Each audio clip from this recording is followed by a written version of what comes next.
Good morning and welcome to Radio Friends. This is Wednesday, May the 6th, and I've got Dr. Smrita Dorairajan on the phone with us in the VA hospital. Good to have you, Dr. Smrita.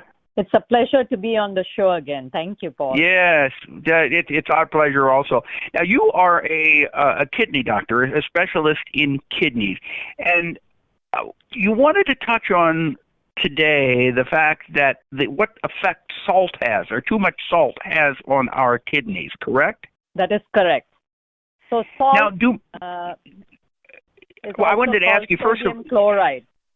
Sodium chloride. Do most of us take in enough salt, or do we take in too much salt?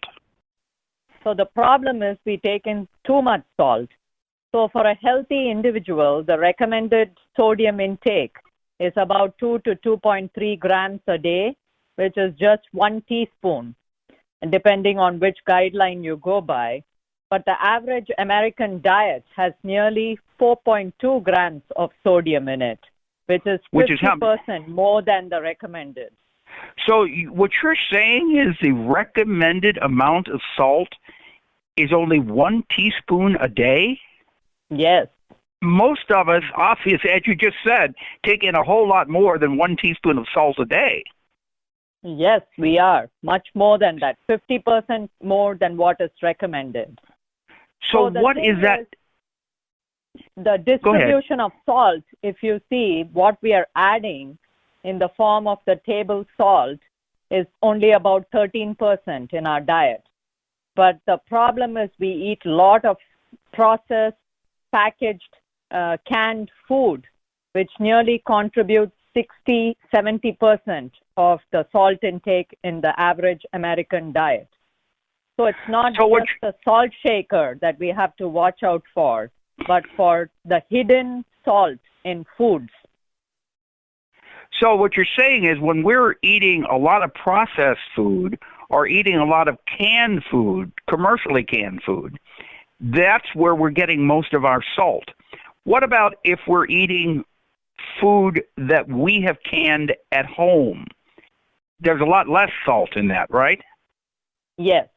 So the goal would be to always read like food labels and always try to prepare fresh food by yourself. That way you're able to control how much salt you have added in that. But when we buy packaged or pre-processed food, it's always very salty.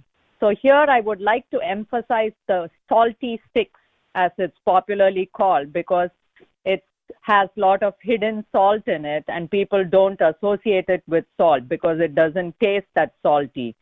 So the big six are breads and rolls. Then is the soups, the canned soups, pizza, and cold cuts and cured meats. And poultry is something we don't associate with salt, but it's injected with sodium. Poultry. Poultry. Now, you said canned meat. But you said canned fruit. You're saying that when we eat canned foods, but what about the canned fruit, like canned peaches? Is that high in salt also? Yes, it is. So anything, it's better to eat it fresh. Buy fresh fruits and vegetables instead of the canned ones. Okay. What happens to our body when we get too much salt? So the first thing is when you eat too much salt, it also holds on to water. So it decreases the kidney's ability to excrete water. And so that causes your blood pressure to go up. And when you have high blood pressure for a long time, it leads to heart disease, stroke, and eventually kidney disease. So when you target the salt and bring down your blood pressure, then it has a whole host of benefits to your heart. It can prevent stroke, and it can prevent kidney disease too. What percentage of our population is eating too much salt? Would you say almost 90 to 98% of the population has too much salt in their diet? I would say that because people always go towards processed and packaged food here. So fresh options are very less in America compared to other countries.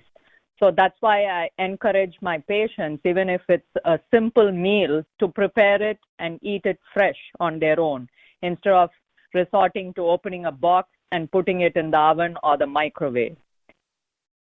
So those microwave meals that we're eating, they also are packed with salt? Yes, most of the pre-packaged food.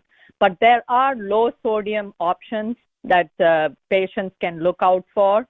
And even healthy people should get into the habit of looking at food labels because, as I said, there is a lot of hidden salt in the food. So we have to look at the food labels. And if salt appears on the first 3 ingredients, probably it's too much salt and that food is not good for you. Can we flush some of the salt out of our system by just drinking a lot of extra water every day? So the kidneys do a good job of excreting the unwanted salt. But then when you put so much salt every day, it overwhelms the capacity of the kidney to get rid of it. So that is why you have to restrict the amount that you take in. The other question people ask me is, can they use salt substitutes? So the answer to that would be no, because most of the salt substitutes replace sodium with potassium. And this potassium is already a problem in people with kidney disease where they're not able to get rid of the potassium. And also, a lot of heart patients are on medications called ACE inhibitors or ARBs. And these also hold on to potassium. So we don't want a potassium substitute. But the other way you can get rid of salt is by adding a lot of herbs and spices to your food. Like lime or lemon juice, garlic, that can ginger. substitute. Yeah. We're out of time, doctor, but I appreciate you visiting with us today. The bottom line is eat fresh foods, try to stay away from canned and processed foods, and we'll all be a lot healthier. Is that true? You got it. All right. Thank you so much for visiting with us. And if people want more information, they can check the website out at the VA hospital, right? Yes. Thank you. All right. Thank you very much, doctor, and you stay healthy. You too. Bye-bye. Bye.